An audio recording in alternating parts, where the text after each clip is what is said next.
Hey Edison, thank you very much for tuning in to the first annual reading of A Charlie Brown Thanksgiving.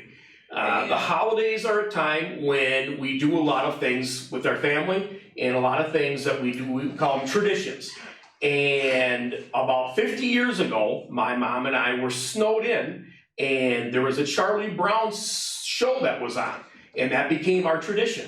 And 50 years later, my mom and I still get together when Charlie Brown Christmas is on, Charlie Brown's Thanksgiving, and The Great Pumpkin is on, and we watch that. And that is our tradition. And I'm sure all of you have something with your family. Maybe you go to a grandmother's house, maybe you have something you eat, maybe it's a post-dinner Thanksgiving Day football game, but it's kind of nice during this time of the year in the holidays and you have your Thanksgiving. And the Charlie Brown Thanksgiving is older than most of you. In fact, Charlie Brown Thanksgiving is probably older than most of the teachers in the building. I believe it's 48 years old. Most people don't know that, but the Charlie Brown Christmas is 51 years old, and Charlie Brown Thanksgiving is 48 years old. So it's pretty old, but I think you'll all agree, as years go by, it's still a pretty cool thing to do. So I'm going to put my old man glasses on, and we're going to read A Charlie Brown Thanksgiving. You see the first scene on there is Charlie Brown went up to kick the football, and his old pal Lucy pulled it away. Well, it's Thanksgiving Day, and Charlie Brown's friend Lucy can't wait to celebrate. Charlie Brown, I'll hold this football, and you kick it, Lucy says. You can't fool me, says Charlie Brown. Well, I'll come running up there and you'll pull the football away like you always do. But one of the best traditions in Thanksgiving is the football game, says Lucy. And most important part about football is the kickoff. Well, Charlie Brown thinks Lucy will let him kick the football if it's a holiday tradition. So he comes running up very, very fast, but she pulls the football away again. Later, Charlie Brown is talking with his sister Sally and his good friend Linus. Why should I give thanks on Thanksgiving? Sally asked. I haven't even finished my Halloween candy yet. Besides, all Thanksgiving does is make more homework for us in school. Linus disagrees. Thanksgiving is a very important holiday, he explains. Ours was the first country in the world to make a national holiday to give thanks on Thanksgiving Day. Sally sighs and stares lovingly at Linus.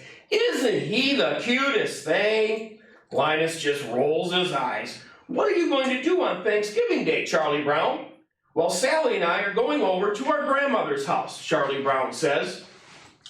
As soon as they get back home, Charlie Brown gets a phone call from his friend, Peppermint Patty. Well, my dad says that I should join you for Thanksgiving Day, she says. Well, I don't mind inviting myself over since I know you kind of like me, Chuck. Charlie Brown tries to explain that he's going to his grandmother's house on Thanksgiving for dinner, but Peppermint Patty keeps interrupting and talking over him.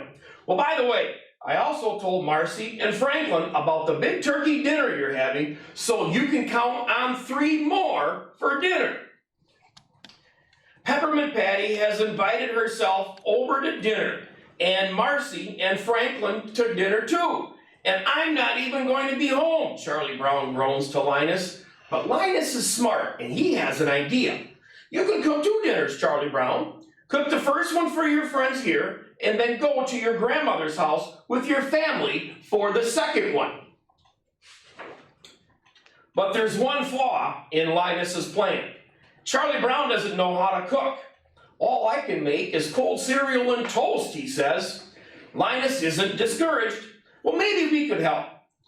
Snoopy, go out to the garage and get a table for our backyard. Snoopy salutes and goes right to work. Snoopy and Woodstock find an old ping pong table, and they bring it outside. Well, then Snoopy snaps up the chairs and the lawn chairs and beach chairs and rocking chairs, enough for everyone. To top it off, they add a pretty tablecloth, and they set the table, and they even fold the napkins for a setting.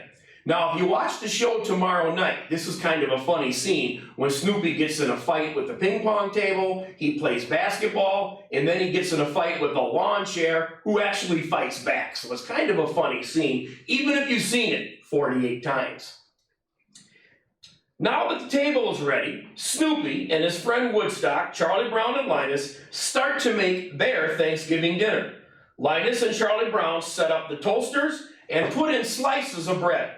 Once the bread is toasted, Snoopy butters all the pieces and he stacks them up on a serving platter.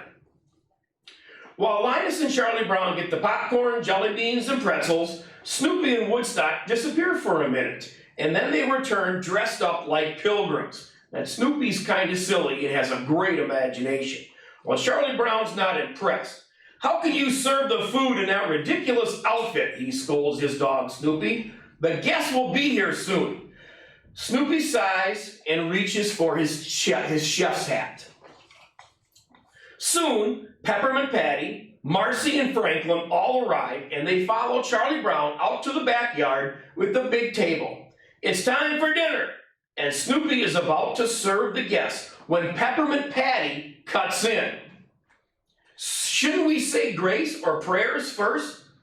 Linus always stands up first and says, "In the year 1621, the Pilgrims had their first Thanksgiving feast," he begins. "Elder William Brewster, who was a minister, said a prayer that went something like this: 'We thank God for our homes and for food and for our safety in our new world.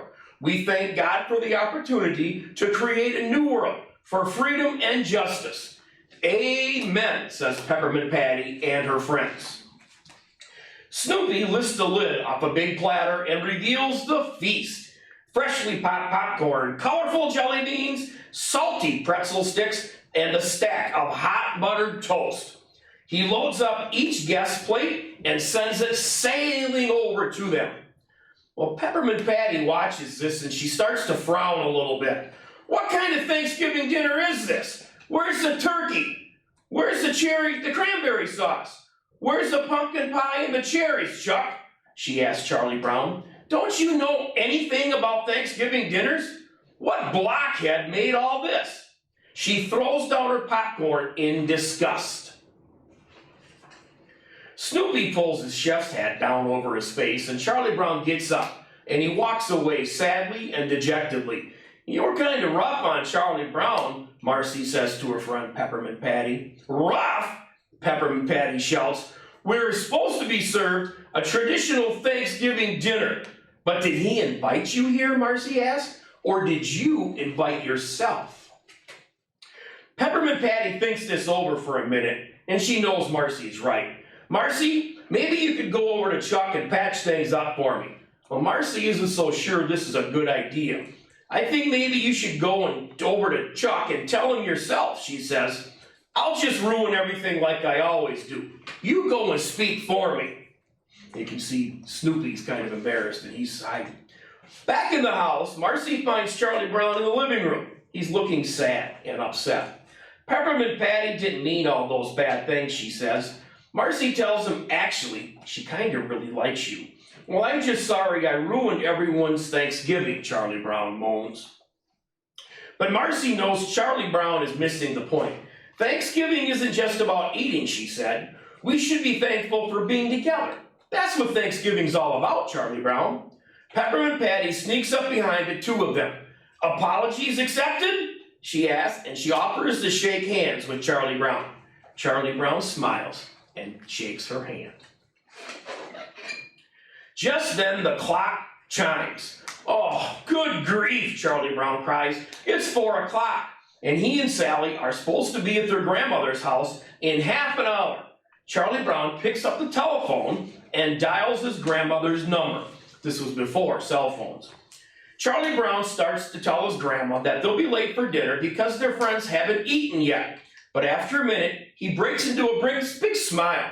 "Everyone," Charlie Brown says, "Franklin, Linus, Peppermint Patty, and Marcy are all invited to my grandmother's house for dinner."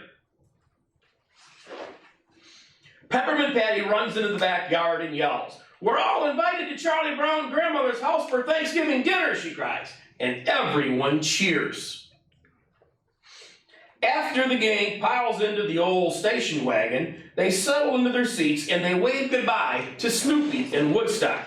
Marcy says, "Isn't there an old song about going to grandmother's house?" she asks. Peppermint Patty nods, and all the kids start to sing the song, "Over the river and through the woods, to grandmother's house we go." Maybe you could sing that in your classes now. And back at Snoopy's doghouse, Snoopy and Woodstock put the finishing touches on their own Thanksgiving dinner with pumpkin pie for dessert. Thanksgiving is always a very special time, especially when you celebrate it with family and friends. And again, this is on tomorrow night.